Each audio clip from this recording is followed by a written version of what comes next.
selamat sore semuanya. Nama saya Tia. Hari ini saya akan berbagi sedikit mengenai salah satu permasalahan yang kerap menimpa karyawan, yaitu kenapa sih karyawan tetap stuck dalam posisinya di dalam suatu perusahaan, atau posisinya tuh nggak pernah naik gitu. Selalu tetap di situ, selalu stuck dalam setiap perusahaan. Yang pertama, mungkin aja karena karyawan tersebut kurang kompeten. Kurang kompeten di sini bukan berarti cuma dalam hal skill, tapi mungkin saja etos kerjanya kurang, terus juga integritasnya kurang. Etos kerja di sini maksudnya adalah karyawan tersebut ngumpulin tugasnya telat, terus juga karyawan tersebut sering telat pulangnya cepat.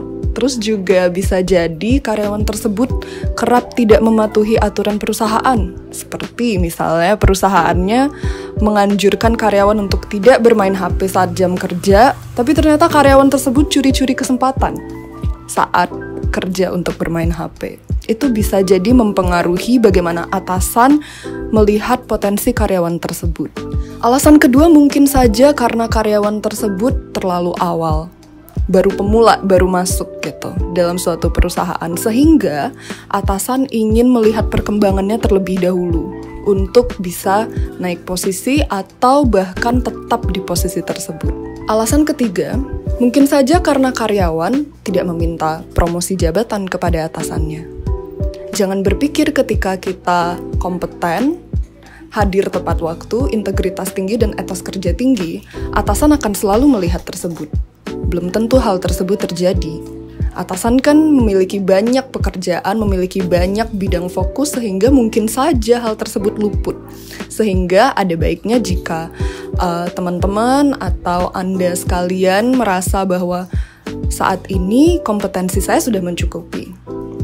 Terus juga masa kerja saya sebetulnya sudah cukup lama untuk di posisi ini dan layak untuk naik promosi. Teman-teman atau Anda sekalian juga bisa untuk meminta kepada atasan, bagaimana kalau saya yang dipromosikan? Jadi dengan mengetahui alasan-alasan tersebut, yang paling penting selanjutnya adalah bagaimana sih cara kita supaya bisa dipromosikan. Yang pertama, tingkatkan kompetensi dan skill teman-teman. Jadi kompetensi di sini maksudnya adalah lebih spesifik lagi dalam skill kalian.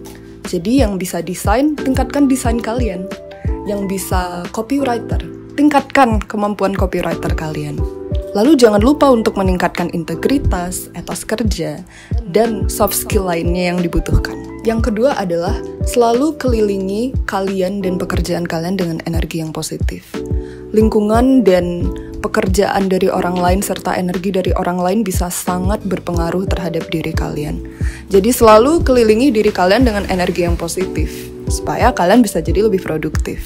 Yang ketiga adalah biasakan menjadi pribadi yang proaktif. Proaktif di sini adalah selain meminta tugas atau mempertanyakan, selalu berteman dengan lingkungan kerja kalian. Selalu mempertanyakan kenapa saya diberi tugas seperti ini, kenapa tugas ini diberikan kepada saya, dan apa tujuan tugas ini untuk perusahaan ke depannya. Selalu berusaha untuk menggali dan belajar terhadap segala hal yang diberikan perusahaan padamu. Oke, sekian tips dari saya dan juga permasalahan-permasalahan yang saya utarakan. Mudah-mudahan tips dan alasan-alasan tersebut bisa sangat berguna bagi teman-teman untuk ke jenjang karir berikutnya. Oke, terima kasih.